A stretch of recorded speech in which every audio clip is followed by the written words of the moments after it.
Hello guys, welcome back to the day to day review. Ram Gopal Varma RGV. ఇతని గురించి తెలియని వాళ్ళు ఎవ్వరూ ఉండరు నాకు తెలిసి. ఆర్జీవి అంటే కాంట్రవర్సీ అంటే ఆర్జీవి అన్నట్లు చూస్తారు.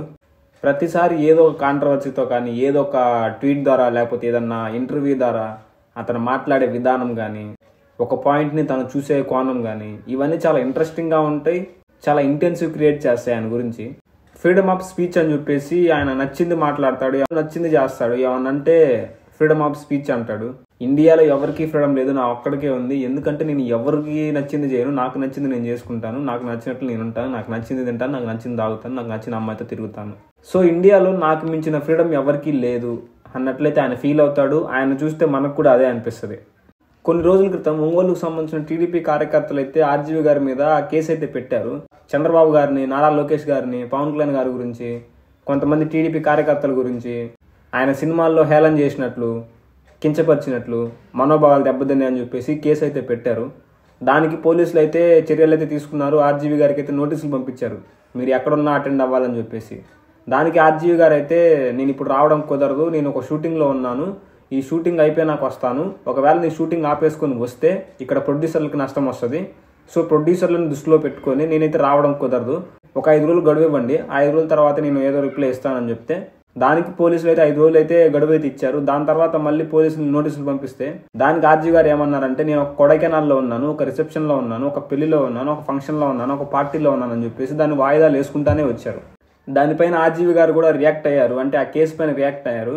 నేను ఎవరి గురించో చేస్తే వేరే వాళ్ళు ఎందుకు కేసు పెట్టారు? ఇప్పుడు సపోజ్ నేను ఒక చంద్రబాబు నాయుడు మీద చేస్తే ఆయన వచ్చి కేసు పెట్టాలి, లేకపోతే పవన్ కళ్యాణ్ గారి గురించి కించపరిచేలా మాట్లాడితే ఆయన వచ్చి కేసు పెట్టాలి.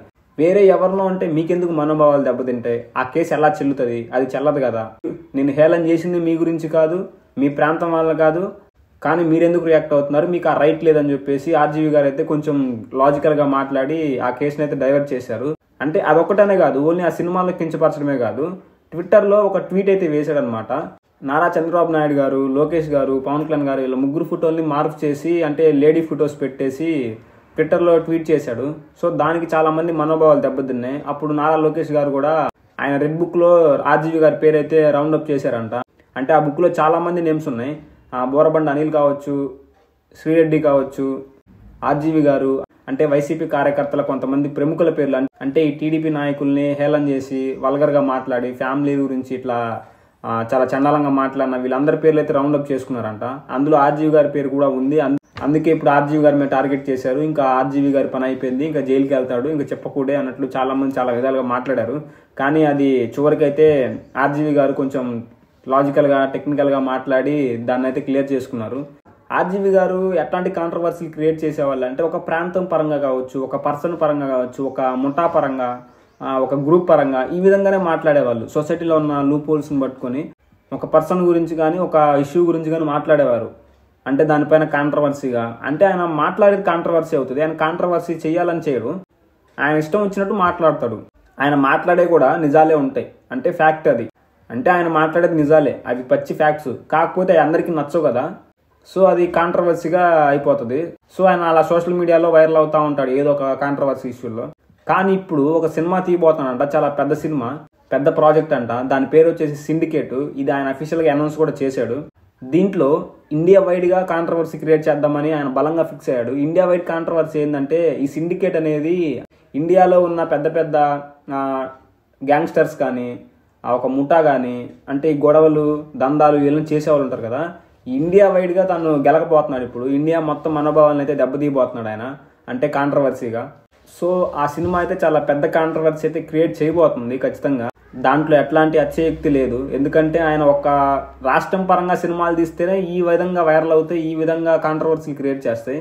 అట్లాంటిది ఇండియాలో జరిగే ఒక సిండికేట్ గురించి అంట, అది కూడా ఈ గ్యాంగ్స్టర్స్, అంటే ఇప్పుడు గ్యాంగ్స్టర్స్ని సపోర్ట్ చేసే ప్రజలు కూడా ఉంటారు, వాళ్ళ మనోభావాలు దెబ్బతింటాయి. అది ఇండియా వైడ్ దెబ్బతింటాయి కదా, అది ఎలాంటి అవుట్పుట్ ఇస్తుందో, మరి జనాల్లో ఎంత ఇంపాక్ట్ క్రియేట్ చేస్తుందో అది చూడాలి మనం ముందు.